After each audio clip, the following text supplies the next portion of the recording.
If you haven't already, check out Blackheart's launch announcement trailer. My team is on a mission to launch Blackheart this year, and our first milestone, finish Act 2 of the game. How did we go from a rough concept to a fully fleshed out playable section of Game World? Let's find out. As the game's narrative designer, I knew that Fira was going to have a big role in the game's story. There's a couple of reasons for this, mainly because it serves as the inception point for Tyronis' invasion of Tyrannum, but also because it is the homeland of Abigail. And when this invasion kicks off, Abigail and Azrael's relationship that was kind of building up in Kratos is interrupted as Abigail returns to Fira to try to find her and protect her family. Very early on into Blackheart's development, I had my concept artist Sean draft up some mock-ups of what Fira could look like. We really liked leaning into this lush ocean jungle biome with these blues and greens that contrasted quite nicely with the oranges and browns of the wooded hollow. The architecture and cultural elements of Fira are inspired by Southeast Asian aesthetics, fused with a kind of ocean motif.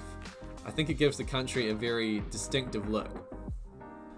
After establishing Fira's visuals, we moved on to the actual in-game progression. So how does the player move through this space, and how does that relate to the storyline of the game? Sean and I went back and forth until we came up with the idea of ascending a lighthouse, which was like a gauntlet of enemies, leading up to a teleporter which linked directly with Tyronis' ship. Here's how we broke up the journey through Fira. The next step after concepting a zone is greyboxing.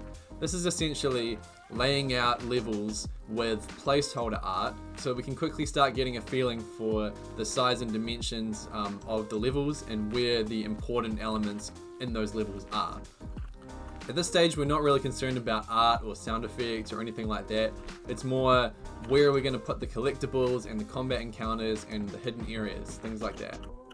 As I'm laying out the levels and designing the story steps, my team is creating the assets that will be used to populate these areas.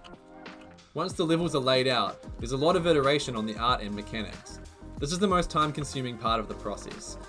Just tweaking things and playing through and testing to see what feels good and what doesn't. There are no hard and fast rules here. It's really just about letting our creativity fly within the parameters of our limitations in terms of budget and time. To me, this is the most beautiful part of game development, where the human creative spirit kind of shines through. You know, it's completely subjective what feels good and what kinds of things that you want your player to feel when they play your game. And this is where you really get to express those ideas. I'm not going to show everything right now, but rest assured we are putting the cherries on top of Act 2. Next month we'll be carrying on with the development work that we've already done on the final act of the game, Act 3. And that takes place in an arid desert location called Durin. Can't wait to keep working on that and show you what's in store. So with that, I will leave you with this cheeky teaser of what's to come.